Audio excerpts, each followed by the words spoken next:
안녕하십니까. 大家好， 신약개론 12번째 강의를 시작하겠습니다. 今天是新约概论的第12讲。 이번 강의에서는 신약 성경의 서신서들을 개론적으로 살펴보고자 합니다. 今天这一讲呢，跟大家去了解一下有关书信书的概论。 신약 성경은 총 27권으로 이루어져 있는데 그중에 복음서가 4권, 또 이미 살펴본 대로 사도행전이 1권, 그리고 요한계시록을 제외한 나머지 21권은 서신서입니다. 那么在整个新约圣经呢，一共是有27卷，其中福音书有4卷，还有使徒行传，还有除了约翰启示录以外呢，有21卷是书信书。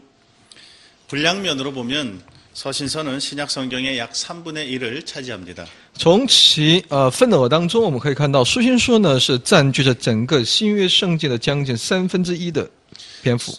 21권의 서신서들은 저자와 그 서신의 성격에 따라 다양하게 분류될 수 있습니다. 21卷的书信书呢，按其作者和其性质的一些不同而多样的，我们可以把它分类。 그러나 일반적으로 크게 서신서를 둘로 나눌 수 있습니다. 但总的来说呢，可以分为2个部分。 먼저는 사도 바울이 기록한 서신을 가리켜서 바울의 이름을 따서 바울 서신이라고 부릅니다. 首先是借着其使徒保罗所记录的书信，我们把它称之为保罗书信。 나머지 서신서들은 일반 서신 또는 공동 서신이라고 부릅니다. 而剩下的那些余下的那些书信呢，我们把它称之为一般书信或者共同书信。 바울 서신에는 로마서부터 시작해서 고린도 전후서, 갈라디아서, 에베소서, 빌립보서, 골로새서, 빌레몬서, 데살로니가 전후서, 디모데 전후서, 디도서 등 총 13권이 포함됩니다. 保罗书信当中包括呢罗马书、格林多前后书、加拉太书、以弗所书、腓立比书、哥罗西书、腓利门书、帖撒罗尼迦前后书、提摩太前后书、提多书，共13卷。 바울 서신은 또 크게 3가지로 세분할 수 있는데 먼저는 바울이 옥중에서 기록하였다고 해서 옥중서신으로는 에베소서, 빌립보서, 골로새서, 빌레몬서 4권을 들 수 있습니다. 我们又把保罗书信呢分为3个部分，其中有一个部分呢是叫狱中书信，这是在保罗在狱中所写的记录的一些内容，就包括在以弗所书、腓立比书，还有哥罗西书、腓利门书。 그리고 디모데 전후서와 디도서는 교회 지도자였던 디모데와 디도에게 교회의 목회 등에 관한 실제적인 문제들에 관하여 많은 교훈을 주기 때문에 그 성격을 따라서 목회서신이라고 부릅니다. 而提摩太前后书、提多书呢，是针对教会的领袖其提摩太和提多所写的针对教会牧会的一些实际性的问题和教训，所以呢，把这几卷称之为教牧书信。 그리고 나머지 6권의 서신은 교리 서신이라고 일컬어집니다. 而剩下的那些保罗的其他书信呢，我们把它称之为教义书信。 일반 서신으로는 야고보서를 비롯해서 베드로 전후서, 또 요한 1, 2, 3서, 그리고 유다서 총 7권이 여기에 포함됩니다. 一般书信当中呢，包括呢雅各书、彼得前后书，还有约翰1、2、3书、犹大书，一共有7卷。 이들을 일반 서신이라고 부르는 이유는 대체로 이 서신서들은 편지의 수신자를 구체적으로 밝히지 않고 기독교 교회 공동체 전체를 수신자로 하는 형태를 띠고 있기 때문입니다. 我们把这一些呢称作一般书信的理由呢，这些书信呢，当然除了约翰1、2、3书以外呢，其受信的也是接受这些信件的那人，没有具体的一些把它把它一个表明出来。 물론 요한 2서와 요한 3서는 예외가 됩니다. 所以约翰2书和3书是除外的。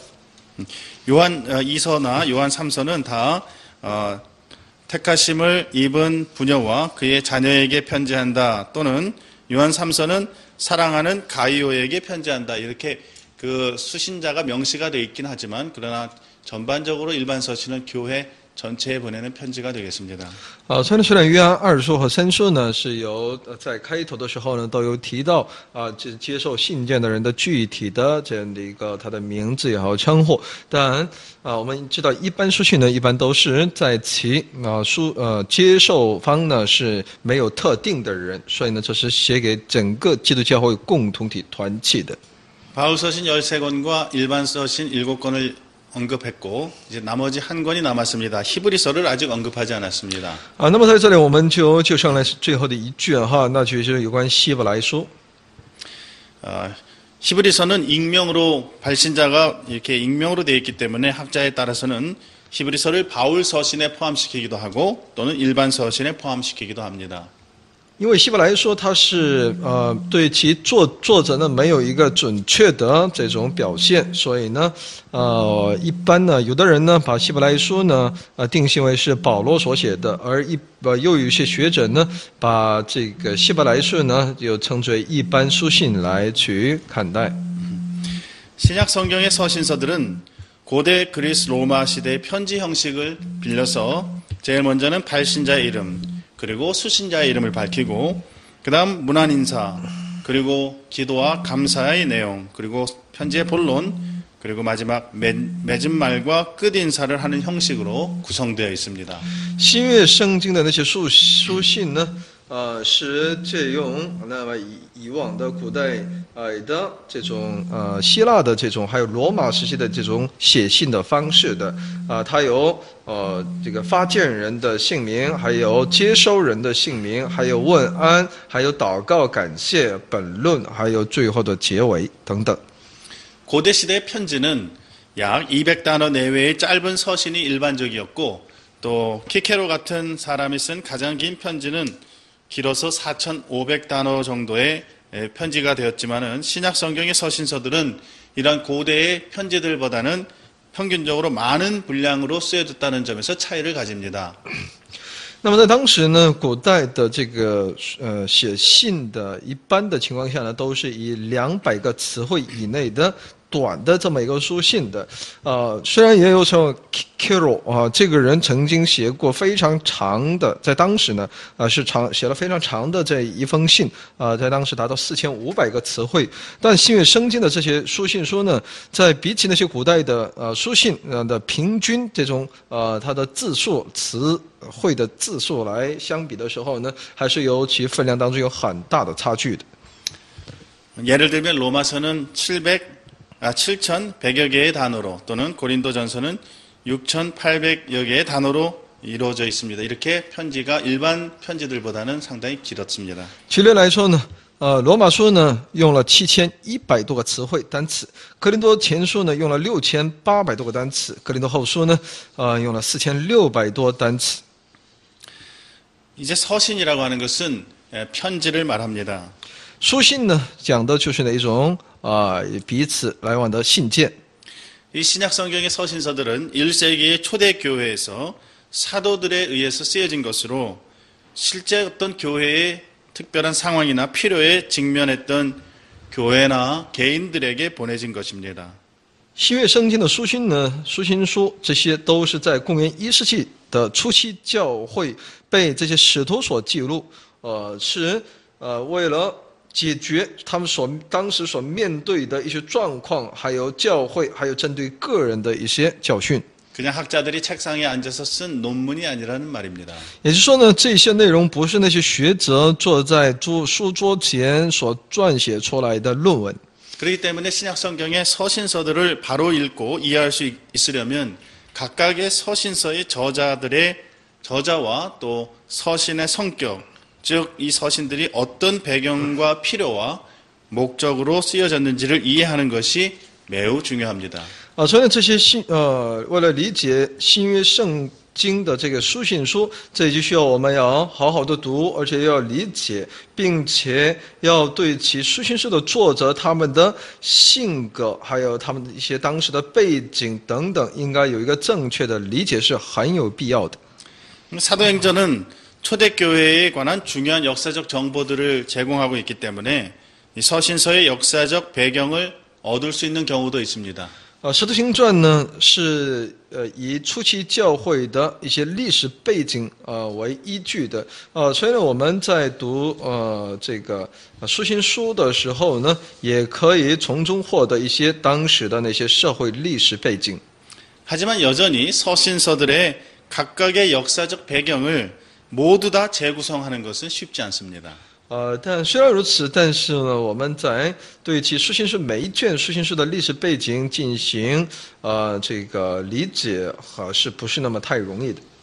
서신서가 어떤 배경에서 쓰여졌는지 사도행전만 가지고서는 우리가 다 알지 못하기 때문에 그러므로 우리는 그럴 때에는 서신서 자체의 내용을 면밀히 살펴봄으로써 그 서신서의 역사적 배경을 유추할 뿐만 아니라 그 주된 신학적인 메시지가 무엇인가 또는 실천적인 메시지들은 무엇인가 하는 것을 찾아야 할 것입니다. 我们只借着其书信书的背景，书信书是很难能够去只借着那个使徒行传的历史背景，很难去解释理解正确的理解书信书的一些其背景。所以呢，我们也需要不断的研读这书信书的本身的这个内容，来去判断是当时的历史状况还有其背景这对我们从神学实践这方面都是有需要的。 이미 말씀드린 대로 이번 시간은 서신서 개론이기 때문에 서신서를 이해하기 위해서 전반적으로 1세기 초대교회가 어떤 정황 가운데 처해 있었는지를 이해하기 위해서 조금 살펴보는 시간을 가지려고 합니다. 因为今天是书信书的有关概论的一些内容，所以呢，我们应当去了解公元1世纪的初期教会是在什么样的一种状况之下这是我们所应当理解的部分。 1세기 초대교회는 안팎으로 다양한 갈등과 문제들을 안고 있었습니다. 1世纪的初期教会呢，从内从外呢都有各样的矛盾和问题。 그래서 어떤 의미에서 서신서의 내용들이 이렇게 기록된 것은 이러한 교회의 안팎의 도전에 대해서 바른 해법을 제시하기 위한 것이기 때문에 이 넓은 의미에서 넓은 그림을 보면서 이러한 안팎의 도전의 내용이 무엇이었는가 하는 것에 대해서 어느 정도 알고 지나갈 필요가 있습니다. 书信说的那些内容所记录的内容呢，就是为了来解决这种内在和外在的这种挑战、这些问题而提示出来的一些解答的一些答案。所以呢，我们必须也在读这些内容的时候呢，也应该首先了解他们内在的和外在所受到的这种挑战到底是什么样。 그러면 초대교회가 만난 도전들은 어떤 것들이 있었습니까? 여기서는 특별히 세 가지로 나누어서 생각해 보겠습니다. 那么初期教会所面对的挑战都有哪些呢？下面我们要分从3个方面来去了解。 첫 번째 초대교회가 안고 있었던 도전들은 유대주의자들로 인한 갈등이 주요한 문제 가운데 하나였습니다. 那么首先他们所面对的一个挑战呢，是从犹太主义所带来的一种矛盾，这是一个非常重要的问题，在当时。 교회 바깥에도 이 유대주의자들이 이제 회당을 중심으로 있었고 교회 안에도 물론 유대주의적 사고를 가진 그리스도인들이 여전히 문제를 일으키고 있었습니다. 教会外呢有犹太主义者，他们也在各自的会堂里面有他们的一些势力的存在，在教会里面呢也存在带有这种犹太主义思想的那些人。 갈라디아서와 로마서에서 이런 갈등들은 잘 반영되고 있습니다. 在加拉太书和罗马书当中呢，我们就能够看到这种彼此的矛盾的出现。 그들이 핵심 주장은 이런 것이었습니다. 유대주의자들이 말하기를 정말 구원을 얻고 그리스도인이 되려면 동시에 유대인이 되어야 한다. 이것이 그들의 주장의 골자였습니다. 犹太主义者呢，他们主张的是说呢，想要成为这个真正的基督徒，也必须首先应该成为好的犹太主义者。 그들의 주장을 따르면 그리스도를 믿는 것도 중요하지만 할례와 구약의 여러 율법도 함께 지켜야만 구원을 얻을 수 있다 이렇게 주장하였습니다. 他们主张呢，去相信基督也是非常的重要的，但也必须遵守割礼和旧约的律法。 갈라디아서 2장이나 빌립보서 3장 같은 데 보면 이런 갈등들이 잘 나타나고 있습니다. 我们在加拉太书2章和腓立比书3章里面呢，就能够清楚的看到这些矛盾的激化。 빌립보서 같은 곳에 보면 바울은 이러한 유대주의자들을 가리켜서 손할례당이라고 부르면서 개들을 상가라고 말하고 있습니다. 那么保罗在腓立比书当中呢，称这些犹太主义者为割礼党，要说呢要小心他们。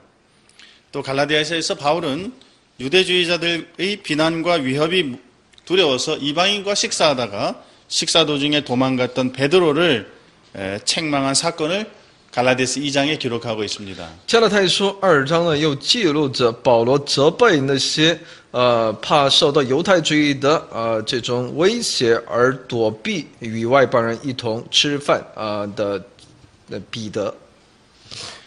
교회 안팎으로 이런 유대주의자들의 공격이 있었기 때문에 사도 바울은 사도들이 전하여준 그러한 복음, 우리 주님께서 우리에게 알게 하신, 믿게 하신 이 복음 외에 다른 복음을 전하는 것을 경계하기 위하여서 이러한 서신들을 쓰게 된 것입니다. 所以呢，使徒保罗为了警惕那些犹太主义者的那些信息，那么他就在这里不断的强调这些看重这些使徒们所传的那个福音，不要去相信那些假的福音。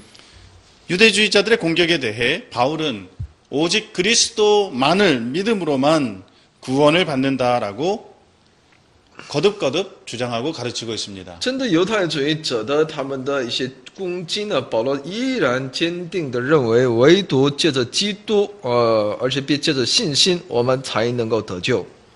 그래야 사도들은 이러한 식으로 서신서들을 통하여서 바른 복음을 교회들에게 설명해야 할 필요가 있었습니다. 所以呢，保罗需要借着书信书，把正确的教义教训给他们。 또한 초대교회가 가지고 있었던 또 다른 종류의 갈등과 문제들은 1세기 이교도들의 문화였습니다. 那么第二个在书信书当中所提到的，在当时所面对的第二个这种挑战呢，就是1世纪的初期教会的那些犹太主义和异教徒他们的一些挑战。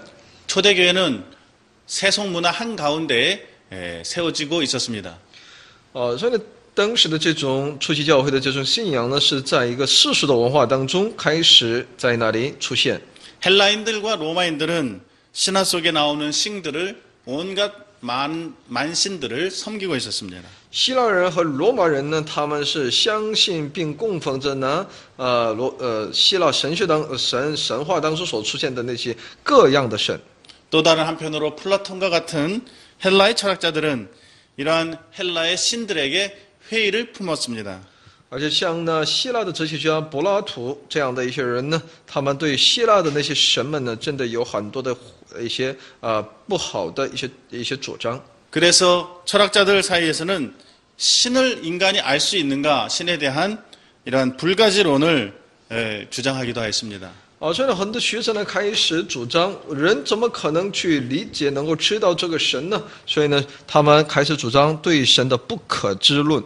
그래서 기원전 2세기, 3세기부터 한동안 종교적으로 매우 혼란하고 또 어떤 의미에서는 신은 없다, 신은 알 수 없다라고 하는 이러한 사상 때문에 종교적인 진공 상태가 한동안 있었습니다.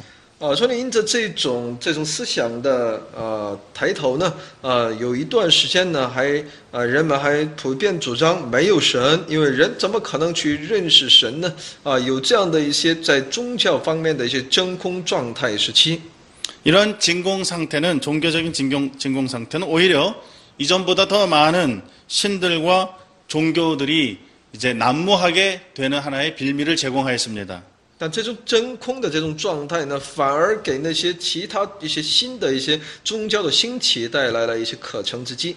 동방 종교, 이집트 종교, 그리스 종교, 그리고 로마의 전통 종교들이 혼합되었습니다. 这样来，其实东方宗教、埃及宗教、希腊宗教，还有罗马的传统宗教呢，开始混杂在里面。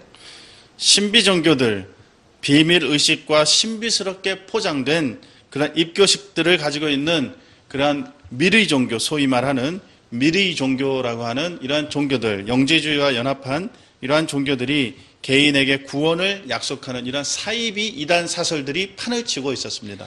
所以当时就有那些神秘宗教或者是那些秘密宗教呢，在那里开始疯狂的出现，他们来迷惑很多人。 이들은 짐승의 피를 가지고 목욕을 한다든지 또 생명의 피로 그것을 받아가지고 황소를 죽이서 거기에 몸을 담그고 그것을 받아 마시는 등 매우 엽기적이고 또 미신적인 그러한 종교가 유대를 제외한 로마 제국 전역의 도시와 마을에 폭넓게 퍼지고 있었습니다. 所以呢，他们这些秘异宗教呢，他们的整个除了犹太之外的那些罗马教会的整个版图上呢，都兴起很多那些宗教，他们用那动物的血来进行沐浴把杀黄牛接它的血喝等等这种仪式在那里当时呢非常的盛行。 그래서 로마 제국의 시민이었던 바울은 누구보다도 이러한 로마 제국 내의 사이비 종교들의 폐해를 잘 알고 있었습니다. 所以呢，作为罗马帝国的公民呢，保罗呢比谁都能够知道这种一些不同宗教所带来的这种不好的影响。 그래서 예를 들면 사도행전 14장 같은 곳에서 바울과 바나바는 허메와 스스, 제우스죠. 제우스라는 이름으로 일컬어진 경험도 가지고 있었습니다. 所以呢，在《使徒行传》14章8到13节的内容当中，我们也能够看到保罗和巴拿巴呢，也被当地人误以为是宙斯神。 다른 이방 종교들은 다른 사상이나 종교와 융화도 잘 되고 타협도 잘하였습니다. 그러나 바울은 기독교의 복음을 사이비 종교와 혼합시키지 않았습니다.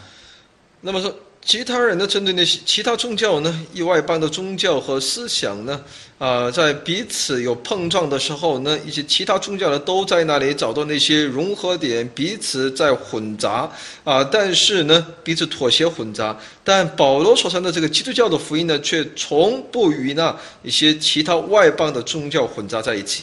오직 예수 그리스도, 바울에게는 오직 그분만이 전부였습니다. 所以对于保罗来说呢，唯独耶稣基督才是他的全部。 그래서 이교도들의 눈에는 크리스찬들은 매우 고집불통이고 타협할 줄 모르는 고집센 사람들처럼 보였습니다. 因此呢，对那些异教徒看来呢，我们这些基督徒呢，都是拿固执己见的那些人。 그래서 이방인들은 기독교인들을 싫어하게 된 것입니다. 所以外邦人就开始不喜欢基督徒。 이러한 문란하고 혼란한 그러한 종교적인 상황과 맞서서 교회는 그 중심을 잃지 말아야 했습니다. 教会呢，面对这样的一些紊乱的宗教的这种状况他持守着自己的中心。 이교도들의 세속적인 문화와 그러한 종교에 대해 교회들이 흔들리지 않고 바르게 대처하도록 서신서들을 기록하고 있습니다. 所以呢，记录这书信社的目的呢，就是在面对异教徒的挑战和针对其挑战和文化所带来的冲击呢，不应当来摇动我们这些基督徒还有其文化。 그다음 세 번째 도전이 있습니다. 还有第三个受到的挑战。 이제까지는 주로 외부로부터 오는 도전과 그런 오해와 박해가 있었는데 이제 교회 내부의 문제도 심각하였습니다. 那么刚才以上呢，是一个从教会外部所带来的挑战和误会和逼迫，但也有从教会内部所发生的。 교회는 점점 성장하고 있었고 교회가 점점 커지면 커질수록 할 일도 많아졌습니다. 教会呢开始不断的成长，而且要做的工作也开始越来越多。 오늘날도 우리가 교회들을 볼 때 그러한 모습을 볼 수 있습니다. 现今我们在教会里面也能够看到这么样的现状。 교회의 직분과 조직을 세우고 또 예배와 양육과 전도에 따르는 여러 사역들, 성례와 치리의 시행 이런 것들을 하려면 일이 많았습니다. 教会的职分，还有建立这个组织形态，还有礼拜，还有栽培、传道这些事工，还有圣礼、治理等等，要实行起来，的确有很多的难处的。 이런 일들이 많아지고 권위가 필요하게 되자 곳곳에서 또 자신을 참 사도라고 주장하는 이들이 많이 일어났습니다. 这样的事情开始不断的增多而且教会当中需要制定一些权威的时候呢，处处有一些人自己主张自己才是真正的使徒。 교회 안에 여러 거짓 교사들이 일어나기 시작했습니다. 在教会里面开始出现那些假教师。 교회가 세워지면서 여러 형태의 이단들이 일어난 것입니다. 教会被建造的同时呢，也有很多的异端的兴起。 오늘날에만 이단들이 있는 것이 아니라 옛날부터 이단들은 활동하고 매우 힘을 떨치고 있었습니다. 不仅是现今有异端在我们的周围，就是在那个时候出席教会的时候呢，异端也非常的猖獗。 성령의 은사를 무질서하게 사용하는 사람들이 일어나는 폐단도 있었습니다. 那么有些人呢是无秩序的来使用那些圣灵的恩赐，带来很多问题。 이들은 성령을 가장하여서 거짓 영을 받아서 교회 질서를 어지럽히고 말씀의 권위도 약화시켰습니다. 他们假借圣灵的能力，他们自行主张得到了圣灵的神的灵，反而在教会里面起着破坏秩序的工作。 따라서 사도들은 교회란 무엇이며 또 교회의 권위는 어디에서 오며 누가 그 권위를 받는가 하는 문제들을 분명히 해야 했습니다. 因此呢，这些使徒们呢，应该清楚地表明，应该教训那些门徒，什么是真正的使徒，教会的权威从哪里来，从哪里获得这么一些信息。 그래서 어떤 의미에서 서신서들은 교회가 형성되어가는 이 1세기의 정황에서 교회의 머리가 누구이시며 교회는 누구를 향해 무엇을 향해 나아가야 하는지를 분명하게 가르쳐주는 교회론의 책이라고 할 수 있습니다. 所以呢，这些书信呢，可以说是针对那1世纪的教会的状况，也就告诉他们、教训他们，教会的头是谁，教会应当针对谁，应该向走去亲近谁，这些部分呢，要去教训他们。所以呢，这些书信都是呢教会论的一些必要的教科书。 또한 더욱 중요한 것은 그리스도의 복음이 오늘날 우리 신자들에게 어떻게 적용되고 또 어떤 의미를 가지는지를 알려주는 구원론의 책이었습니다. 它也是一本救恩论的一本书，也就是告诉我们这些基督徒，神的话语是如何在我们的基督徒身上应用并能够实践。 이 서신서들은 단순히 1세기 초대 교회들에게만 주시는 하나님 말씀이 아니라 그들을 대표로 하여서 만세 만대의 교회들에게 주시는 하나님의 편지입니다. 这些书信呢，不仅仅只是写给1世纪的那些教会，而是神的不仅仅只是写给那1世纪教会的神的话语，而是因为他们代表着整个万世万代的教会，所以呢，也是那些教训是写给我们一切神的教会的书信。 그러면 남은 시간, 이번 강의 남은 시간은 바울 서신 가운데에서도 교리 서신의 서론과 또 교린 서신 가운데 가장 먼저 쓰여진 책으로 알려져 있는 갈라디아서에 대해서 살펴보겠습니다. 那么以下的时间呢，我们来去了解教义书信的一些做一个绪论而且我们要去分享加拉太书。 로마서, 고린도 전후서, 갈라디아서, 데살로니가 전후서는 교리 서신이라고 일컬어집니다. 罗马书、哥林多前后书、加拉太书、帖撒罗尼迦前后书被称之为教义书信。 바울은 교회들에게 편지하는 일을 자신의 사역에 있어서 매우 중요한 부분으로 생각했습니다. 保罗对自己向教会写信给教会的事情呢，看作是自己的事工当中非常重要的一个部分。 바울이 교회들에게 편지를 썼던 이유는 대부분 그곳에 문제가 발생했기 때문입니다. 保罗写信给教会的理由呢，大部分都是在当时那个教会那个团契出现了问题。 아니면 예상되는 문제를 미연에 방지하기 위한 것이었습니다. 或者是为了预防出现类似的问题。 그런데 그 문제라고 하는 것은 많은 경우에 있어서 교리와 관련된 오류를 말하는 것입니다. 而那个问题呢，很多情况下都是针对一些教义的一些误解。 바울이 편지하고 있는 이 교회들은 대부분 자신이 직접 방문해서 교회를 개척하고 또 그들을 인격적으로 잘 아는 교회들이 대부분이었습니다. 保罗写信给的那些教会呢，大部分都是自己亲自访问并建立所以呢，他是对这些教会是很熟知的。 오늘날처럼 교통이 발달해 있었다면 바울은 정기적으로 그러한 교회들을 순회 방문하여 직접 교훈하였을 것입니다. 如果像今天一样交通如果发达的话呢，保罗肯定定期的会巡访这些教会来教训他们的。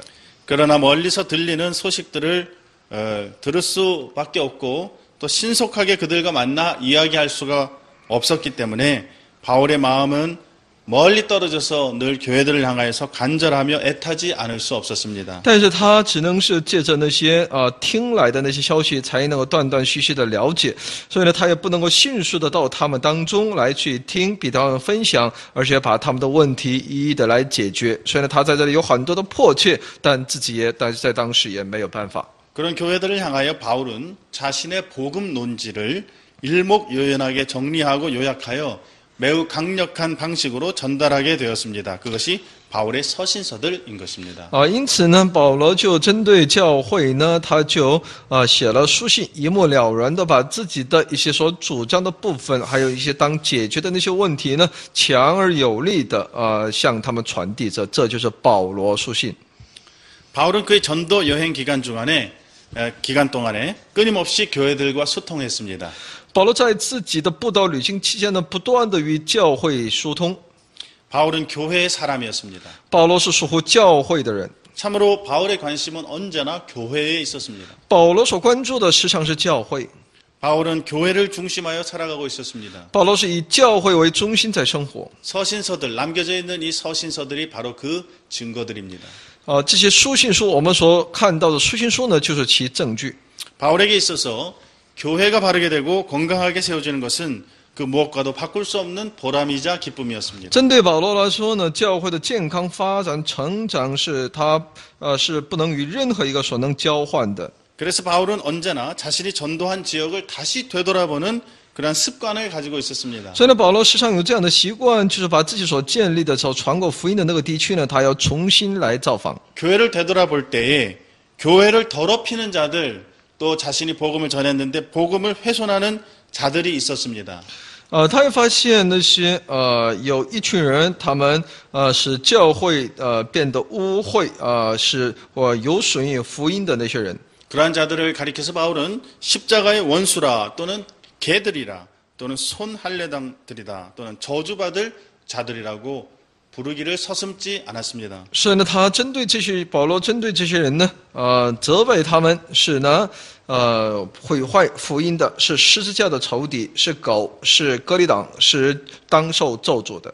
바울은 교회가 무질서하게 되고 복음이 훼손되는 것을 견딜 수 없었기 때문입니다. 因为保罗他无法容忍这个教会因着他们而变得无秩序，福音受到毁坏。 그리하여 바울은 안팎으로 도전에 직면한 교회에 편지하면서 그들이 바른 믿음 위에 굳게 서도록 한 것입니다. 因此呢，保罗呢从内从外面对的这些挑战呢，他就借着写信呢，让他们的信心不断的坚固。 이제 각 교리 서신서들을 차례로 개관하면서 그 서론적인 내용들을 살펴보도록 하겠습니다. 下面呢，我们对于每卷的教义书信的概况呢，我们要去了解。 먼저 사도 바울의 첫 번째 서신이라고 할 수 있는 갈라디아서를 살펴보겠습니다. 首先，我们来了解一下保罗的第一卷书信《加拉太书》。 갈라디아의 여러 교회들이 이 편지의 수신자들입니다. 其接受这书信的那一方是在加拉太的众教会。 갈라디아 지역은 사도 바울이 바나바와 함께 안디옥 교회의 파송을 받아서 처음으로 전도하였던 곳으로 여러 도시를 포함하고 있습니다. 加拉太这一地区呢，是使徒保罗和巴拿巴第一次被差派、被安提阿教会所差派、所传福音的一个地区。在安提阿这个地区加拉太这个地区呢，有很多城市。 이 1차 전도 여행 기간 중에 바울은 처음으로 이방인들을 위한 전도 사역을 시작하는 동시에 특별히 유대인들로부터의 강력한 저항과 반대를 받았습니다. 在第一次布道旅行期间呢，保罗受到外邦人的在进行外邦人工作的过程当中呢，特别受到犹太人的强烈反对和抵抗。 하지만 바울은 이러한 반대들에도 불구하고 갈라디아 지역을 다니면서 참된 사도적 복음을 성공적으로 전하고 1차 전도 여행을 마쳤습니다. 但保罗呢，不顾冒着这些反对他在加拉太地区呢能够成功的在那里传递了有关使徒的保罗福音。 그러나 그가 갈라디아 지역을 떠난 지 얼마 지나지 않아서 유대주의자들이 갈라디아 지역에서 교회를 흔들고 있다라고 하는 소식을 들었습니다. 但他离开加拉太这个地区没多久呢，就听到犹太主义者们对加拉太这个地区针对教会呢有很多的动摇。 이 거짓 교사들은 우선 바울의 인격과 사역에 대해 악평하였습니다. 这些假教师呢，首先对保罗的人格和他的事工呢有很多的攻击。 그래서 갈라디아 교회 안에는 바울의 사도권에 대한 심각한 의문을 제기하면서 바울의 전한 복음까지도 이렇게 받아들이지 않으려고 하는 사람들이 생겨나기 시작하게 된 那 것입니다. 么因此在加拉太教会里面就出现一群人，他们开始怀疑使徒保罗的使徒的权柄，也开始不承认保罗的权威，这样的人开始慢慢在教会里面出现。 또 이 갈라디아의 거짓 교사들은 하나님을 기쁘시게 하기 위해서 또는 구원을 얻기 위해서는 그리스도를 믿되 할례도 받고 절기도 지키고 음식 규례도 지켜야 한다고 가르쳤습니다. 他们呢认为呢，为了取悦于这位上帝呢，就为了得救呢，必须要相信耶稣，也应当接受割礼，也必须守节期，而且呢，饮食这方面也必须遵守规条。 그렇게 함으로써 사람이 의롭게 될 수 있을 것으로 가르친 것입니다. 他们主张呢，只有这样人才能够变得义。 하지만 이런 할례나 음식에 관한 그러한 또는 날과 달과 절기를 지키는 것에 대한 이러한 주장은 칭의에 관한 사도적이고 성경적인 교훈에서 크게 벗어난 이단적 가르침이었습니다. 但这种教训呢，是针对有关称义的使徒，圣经的教训是大大的脱离的，是异端的教训。 여기서 우리 한 가지 주목해서 알아야 볼 것이 있는데 그것은 뭐냐면 갈라디아 교회에 침투했던 이단자들도 예수님 믿는 것을 부인하지 않았다는 사실입니다. 那么在这里有一点是我们首先要牢记的，这是在进入到加拉太教会的那些异端呢，他们也不否认相信耶稣。 다만 예수님 믿는 것에다가 더해서 할례라고 하는 것을 추가해서 이것을 하나의 구원의 조건으로 추가시키는 것입니다. 只是他们在相信耶稣的同时呢，他们也主张必须进行割礼，就是借着这么一个犹太的传统呢，能够得救。 이런 것이 이단입니다. 这就是异端。 이단이란 끝이 다르다는 뜻입니다. 异端呢，其结尾是不同的。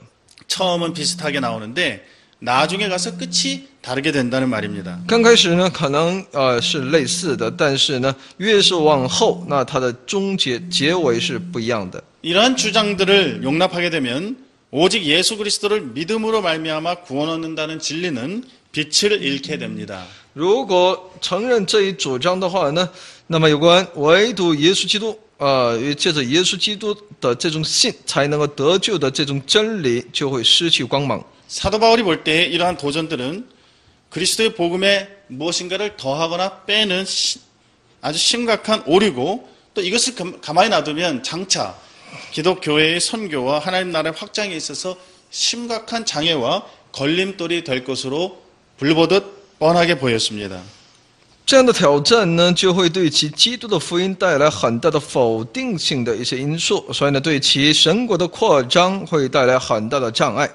그러므로 바울은 이러한 문제를 반드시 다루어야만 했던 것입니다. 因此呢，保罗必须来提到这方面的一些问题。 이런 것을 다루지 않으면 이방인에게 복음 전하는 일은 이제 성공할 수 없게 되고 복음은 왜곡되고 변질되고 또 유대인과 이방인 사이에 이렇게 분열은 계속될 것이 분명했습니다.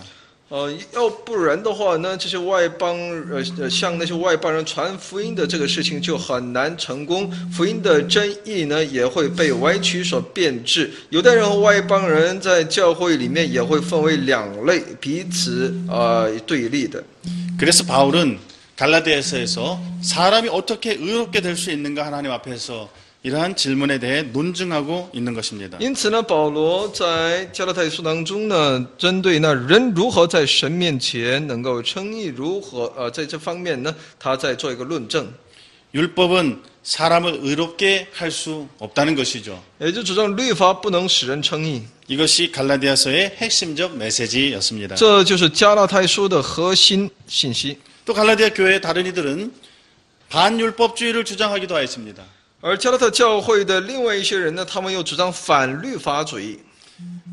그들의 주장은 그리스도인들이 이제 구원받았으니 육체를 따라 마음껏 살아도 구원 얻는데 큰 문제가 없다고 하는 것이었습니다. 那么他们主张呢，基督徒已经得救了，所以呢，在肉体上再怎么去犯罪也是没有什么问题的。 이에 대해 사도 바울은 그리스도 안에서의 자유는 죄를 짓기 위한 자유가 아니고 우리의 몸을 하나님께 산 제사로 드리기 위한 것이라고 가르칩니다.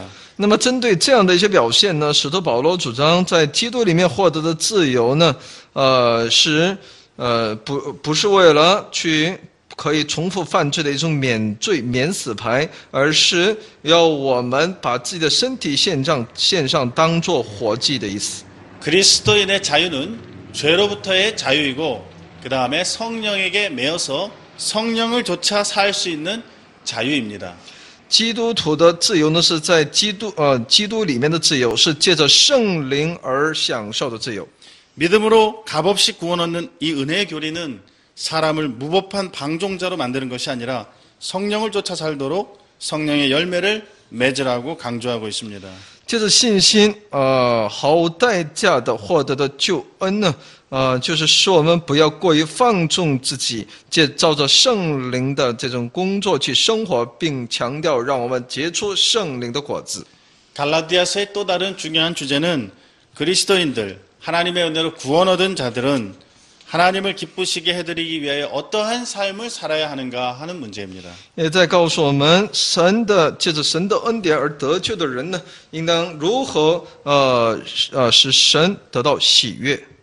그래서 갈라디아서나 로마서 또는 다른 일반적인 이 사도 바울의 서신서들은 전반부는 믿음으로 말미암아 의롭다함을 얻는 교리, 이 신앙의 도리에 관해서 말하고 있고 후반부는 그럼 이러한 믿음으로 말미암아 구원과 자유를 얻은 자의 삶이 어떠해야 할 것을 말해주고 있습니다. 所以加拉太书和罗马书呢，它前半部分呢，在讲述着如何用信心而成为义的这样的一个教训，而它的后半部呢，又讲述因着相信基督的那个信呢，可以已经获得自由的那些人，又应当过什么样的生活？ 그래서 사람들은 갈라디아서를 가리켜서 자유의 대헌장이라고 합니다. 所以呢，有些人呢称加拉太书称之为自由大宣言。 그리스도를 믿음으로 말미암아 얻게 되는 참된 자유의 본질을 규명해 주기 때문입니다. 他在表明借着相信基督而获得的真正的自由的本质。 갈라디아서를 쓸 당시 바울은 1차 전도 여행을 마치고 자신을 파송했던 안디옥 교회로 돌아와서 거기에 머무르고 있었을 것으로 여겨집니다. 在记录加拉太书的时候呢，是保罗结束第一次布道旅行而回到差派自己的安提阿教会，在那里居住的时候所写的。 그리고 얼마 이후에 예루살렘 공의회, 사도행전 15장에 기록되어 있는 이 예루살렘 공의회가 있었던 것으로 여겨지는데 바울은 이 갈라디아서를 예루살렘 공의회 바로 직전에 어떤 시기에 쓴 것으로 여겨집니다. 所以呢，这个书信呢是保罗在耶路撒冷公会也在使徒行传15章里面所看到的哈。这个会议举办之前在为加拉太记录了这本书。 만일 갈라디아서가 예루살렘 공의회 이후에 기록되었다면 바울은 교회 공식 모임에서 결정된 사항을 아마 분명히 언급했을 텐데 갈라디아서의 그런 예루살렘 공의회의 내용의 결정에 대해 아무런 언급이 없는 것을 보아서 공의회 이전에 있었던 쓰여진 글로 여겨집니다. 因为加拉太如果在当时在写这个加拉太书的时候，是保罗参加完其公会之后的话呢，在加拉太书当中应该提到公会当中这些表决而通过的那些内容。 바울은 갈라디아 지역에서 자신이 전하여준 이 십자가의 복음을 사람들이 떠나서 거짓 교사들의 꿰매 빠져 다른 복음을 받아들이고 있었다 하는 so식을 듣고 바울은 큰 충격을 받았을 것이고 격분하였을 것입니다. 当保罗听到自己第一次布道旅行当中所传的福音的信主的那些教会呢，因着那些假教师的教训，他们出现很多问题。当他听到这些信息的时候呢，他肯定非常的愤怒的。 그래서 거짓 교사들이 갈라디아 교회를 미혹시키기 위해 주장하는 다른 복음의 본질을 파헤치면서 은혜의 복음을 다시 강조하여 갈라디아 교인들의 신앙을 공고히 하고자 이 갈라디아서를 쓴 것입니다. 所以呢，为了抵挡呢一切假教师的迷惑，要让人们知道一个福音的本质，他在那里强调其恩典和福音，要使那加拉太教会的信徒的信仰呢是变得更加巩固。 바울은 오직 그리스도를 믿는 믿음으로만 사람이 의롭게 된다고 하는 이 복음의 핵심적 진리를 여러 각도에서 변증하고 있습니다. 保罗呢，在多样的角度上呢，不断的辩证，唯有借着耶稣基督的信，现在针对耶稣基督的信呢，才能够称义，这就是福音核心真理的这么一个信息。 그리하여 그는 자신의 편지를 경고로 시작하고 경고로 끝맺고 있습니다. 因此呢，他的书信呢是以警告开始，以警告来结束。 사람이 어떻게 하나님 앞에서 의롭게 되는가 하는 문제에 대하여 명확하게 답을 제시하고 있는 갈라디아서는 교회사에 거대한 영향을 끼쳐왔습니다. 人如何在神面前能够称义，在这个问题上，他清楚地提示出一个答案。这样的信息呢，在这样的加拉太书呢，在整个教会史当中呢，真的起了非常重要的影响。 예를 들면 루터의 종교개혁은 갈라디아서와 로마서에 큰 빚을 지고 있다는 것을 우리가 잘 알고 있습니다. 那我们知道，马丁路德的宗教改革呢，是依据于加拉太书和罗马书。 철로역정의 저자인 존 버녀는 성경을 제외한 다른 모든 책들보다도 성경을 제외하고서는 나머지 가운데에서는 루터의 갈라디아서 주석을 가장 좋아했다고 고백하기도 했습니다. 天路历程的作者他说呢，除了圣经以外呢，他最看重的一本、最喜欢的一本书呢，就是马丁路德的有关加拉太书的注解。 그래서 갈라디아서는 종교개혁의 선전포고 또는 모퉁이 돌이 된 책으로 평가되고 있습니다. 因此呢，加拉太书呢，可以说它成为了一个宗教改革的一个引爆点，是一个其房角石。 기독교는 갈라디아서 때문에 참으로 기독교가 될 수 있었다라고 말하는 것은 결코 과장된 표현이 아닙니다. 所以呢，甚至可以说，基督教呢是因着其加拉太书成为了一个真正的基督徒，这话不夸张。 갈라디아서는 예수 그리스도의 십자가의 복음입니다. 加拉太书是耶稣基督十字架的福音。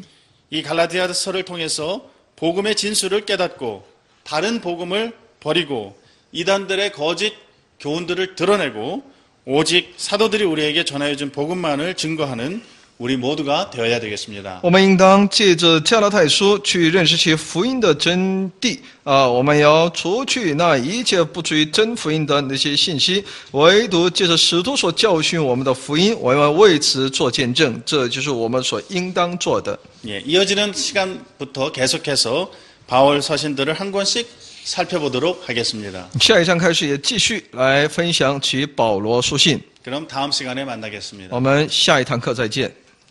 이상으로 신약개론 12번째 강의를 마치겠습니다. 到此来结束新约概论的12讲， 감사합니다. 谢谢大家。